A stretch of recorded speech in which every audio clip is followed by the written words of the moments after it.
It's Erin from Little Urban Farm. I have some things to show you today, some things that have happened. I came out to check on the veggies in the hoop house and I noticed a whole lot of holes and what looks like aphids, but I think it's actually poop. Clearly something got laid on these before I covered them. And now that this has gotten, now that they've been sitting in here, check this out. They are definitely doing a little bit of damage. There's two there that are just about stripped. That little one over there is not doing too good. None of these are actually doing too good now.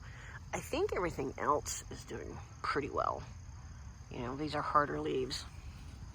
There's a little nibbling happening there, so I'll just have to inspect it. But, oh, there he is. I see him. I think I'm just gonna go through and remove them. Throw them out of here.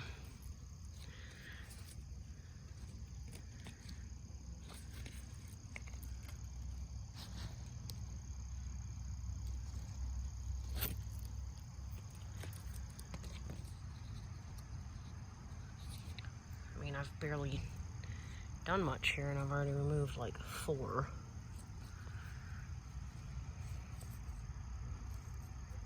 5, 6. Oh goodness, I might be here all day. I'm not gonna keep filming this because this is gonna get redundant real fast, but this is all I'm doing. I'm just gonna inspect the shard. It looks like everything else is pretty good, so I'm gonna focus on the shard and get these little guys off of there. Y'all, not only do I have caterpillars on some of my plants, but I'm also dealing with something else nibbling on my plants, and you've all seen her before. Little Miss Diana has been back.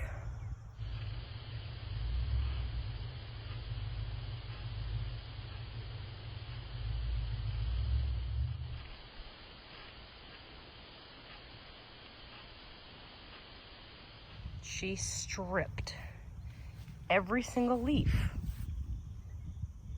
off my habanero peppers. Every single one. Every single one. Except for like 4. I am so annoyed right now. There's blossoms, there's peppers, you know, that's great.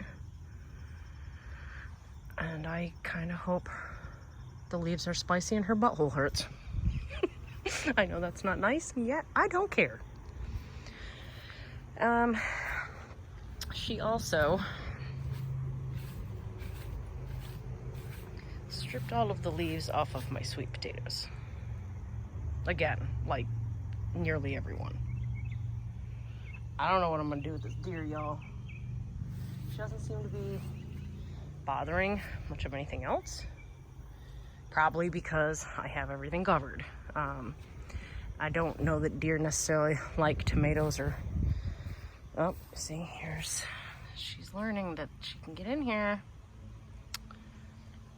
Yep, there's leaves of those. Well, this was tomatoes, so she likes the tomato leaves. I haven't seen her eat any tomatoes that I'm aware of, though.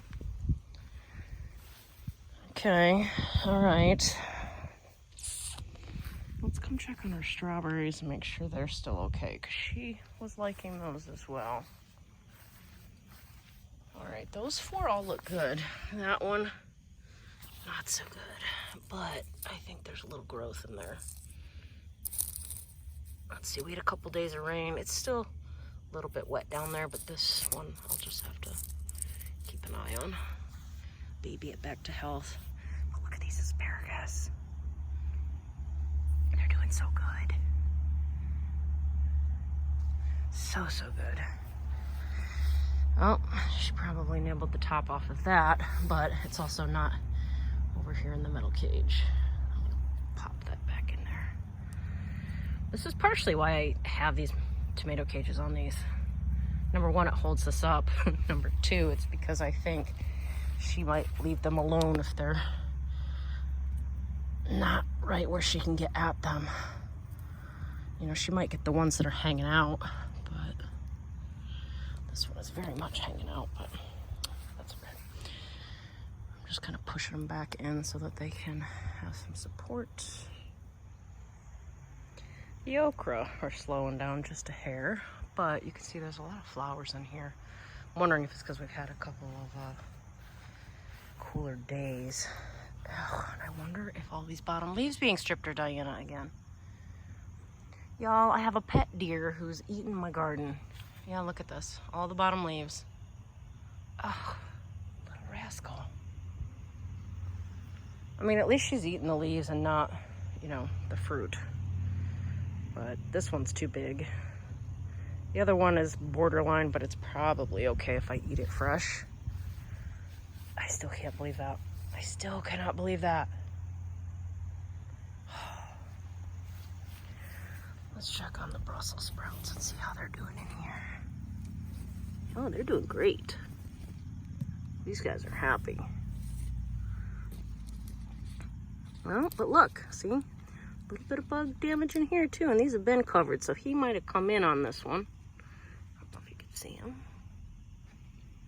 So wherever I'm seeing chewed leaves, I'm getting them out of here. Come on. Yeah, you don't get to stay. I'm sorry. You don't gotta go home, but you can't stay here. Oh, look, there's a little one dangling there. I don't know if you can see him. Yeah, you get to go too, dude. Sorry. Not your buffet.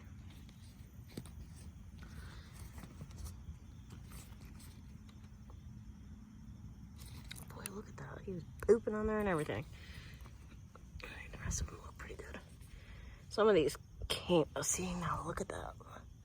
I don't know what that white stuff is there, but I'm going to assume that that doesn't need to stay there and pull it off. Usually those are eggs of some sort. We do not want eggs in here. Okay. They're doing good though. I also am going to do our official fish fertilizer for the fall. This again is a 5-1-1. The 5 is your nitrogen. I'm doing that because I'm looking primarily at the leafy vegetables that are behind me. Nitrogen is good for leafy things. So if there's a problem, it usually shows up in the leaves. These will suck this right up and it'll do them a lot of good. So I've already watered a few of these. I'm gonna go ahead and I'm gonna do the other ones on the other side, as well as our bed over there and the Brussels sprouts. I think I'm even gonna give the tomatoes some because they're not done yet, but they look like they're struggling. I think there's still some time left for them. They are probably just lacking nutrients. So I'm gonna give them a nice dose. You guys have seen me do this before. 2-gallon jug, the directions, 2 tablespoons for every gallon. I eyeball it. You can measure it if you want to. Just know that it really stinks and will probably make your measuring spoon stink. And then fill it up with some water.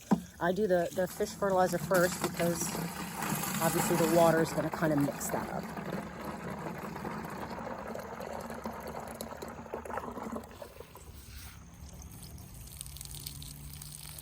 And with these, I'm doing the leaves and everything.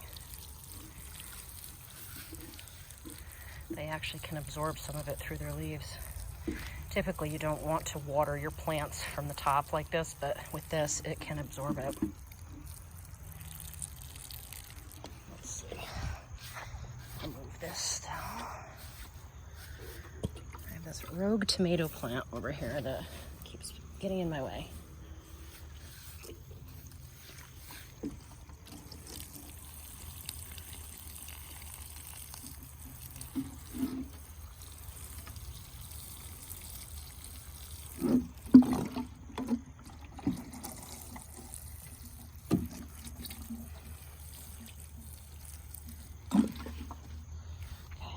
That bed. Now let's go over and do the Brussels sprouts because I think there's only enough here for another couple plants. So We'll give these a look.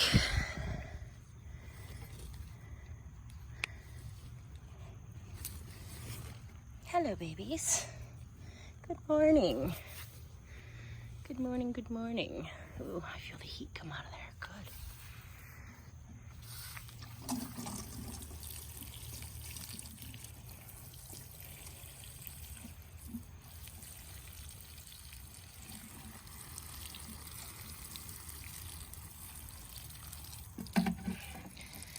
Now, last year was the first time I actually tried to do a fall garden, and because I ended up moving, I didn't take very good care of it.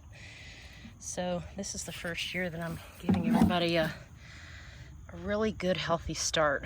These covers will help, and also, you know, some fertilization here and there, especially before it gets super cold. You know, I want them to have as much nutrients now in the beginning as they can.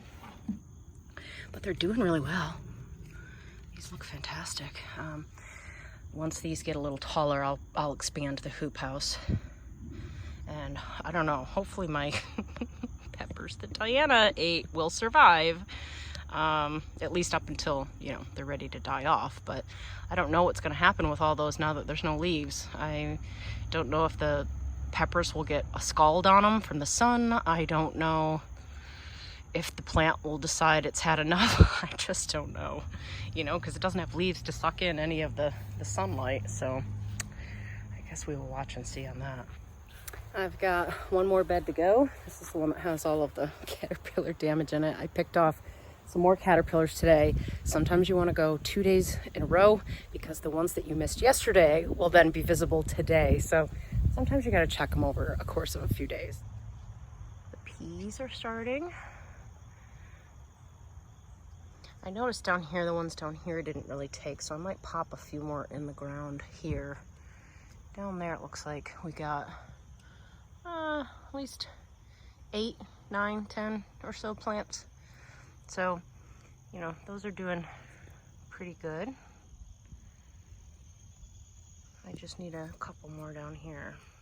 So, but that's easy enough to fix. Everything is fertilized, watered, debugged. And I think that's going to do it for today. So thank you for coming along with me, and I hope to see you next time. Give me a like and a share, subscribe, and also check me out on TikTok. I've got some different content over there. I even show some recipes of things that I make, and this past week I made symphyna, a cotillion symphyna. So that's something you can do with your eggplants that not a lot of people know about, and it's a little different than eggplant parmesan over and over again. So anyway, enjoy the rest of your day, and I'll talk to you soon. Bye.